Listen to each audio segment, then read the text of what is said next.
আসসালামু আলাইকুম রাহমাতুল্লাহি ওয়া বারাকাতুহু। সুপ্রিয় সম্মানিত দর্শক ও শ্রোতা, আশা করি মহান রব্বুল আলামিনের দয়ায় আপনারা সকলেই ভালো আছেন।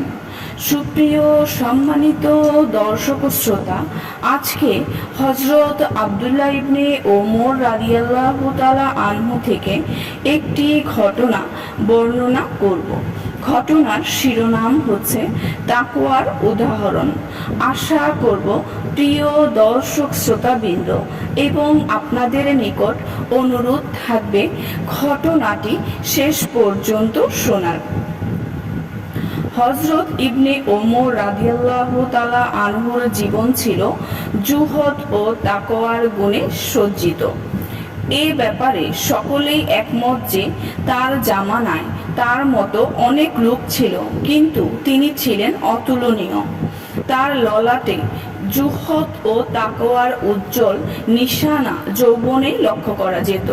কুরাইশ যুবকদের মাঝে হযরত ইবনে ওমর রাদিয়াল্লাহু তাআলা আনহু এমন বৈশিষ্ট্যের অধিকারী ছিলেন যে তার মাঝে দুনিয়ার প্রতি কোনো আসক্তি কেউ দেখতে পায়নি।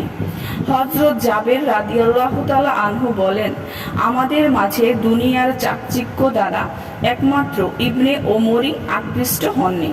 দুনিয়ার পঙ্কিলতা ও বিত্ত ভৈরবের আকাঙ্ক্ষা থেকে তিনি ছিলেন সম্পূর্ণ মুক্ত ও পরিচ্ছন্ন। আল্লাহর রসূল সাল্লাল্লাহু আলাইহি ওয়াসাল্লাম ইবনে ওমরকে রাজুলে সালেহ সনদ দিয়েছিলেন।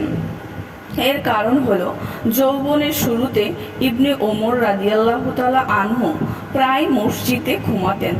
একদা স্বপ্নযুগে তিনি দোজখের ফেরেশতাদের দেখতে পান। এরপর তিনি এই স্বপ্নের কথা তার বোন হযরত হাফসা রাদিয়াল্লাহু তাআলা আনহাকে জানান। হযরত হাফসা রাদিয়াল্লাহু তাআলা আনহা আল্লাহর রাসূল সাল্লাল্লাহু আলাইহি ওয়াসাল্লামকে এই বিষয়ে অবহিত করলে তিনি বলেন, আব্দুল্লাহ যদি রাতে নামাজ আদায় করে, অর্থাৎ তাহাজ্জুদ নামাজ আদায় করে, তবে সে রাজুলে সালেহ।